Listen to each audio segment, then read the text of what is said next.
In this video, we will show you how to apply anti-hotspot tape and silver protection tape on your polytunnel. This self-adhesive foam tape prolongs the life of your polytunnel cover by protecting it against heat buildup from the metal hoops and abrasion during extreme weather. First tunnels would not construct a polytunnel without using anti-hotspot tape. Here are the parts you'll need.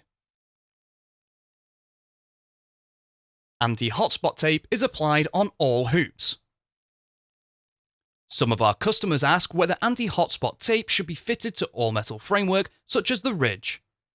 Although the polytunnel cover may come into contact with the ridge, we only recommend fitting anti-hotspot tape to the hoops, where the polytunnel cover is under a lot of tension. It is very important that the operation is done immediately prior to fitting your polytunnel cover. This process should be done in dry conditions. Your hoops should be clean and free of dirt and grease. The adhesive will not adhere to the metal if it is not dry and clean. On the intermediate hoops, fit anti-hotspot tape in a straight line in the middle of the tube, starting and finishing approximately 10 cm above the ground or fixing rails if fitted. On the two end hoops, the polytunnel cover will touch the top and the side of the hoop, as it is tensioned down the end. This means you will be required to position the anti-hotspot tape on the edge where the polythene cover will touch.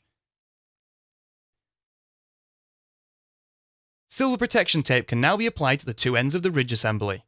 If the twin supports have been installed, then silver protection tape is applied to the ends of the twin supports also.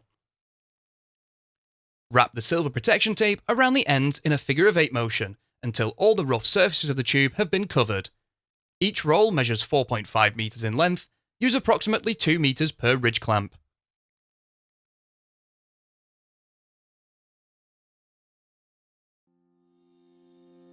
You can find more videos to help you build your polytunnel and construct.firsttunnels.co.uk. We also have a construction helpline if you require any further assistance.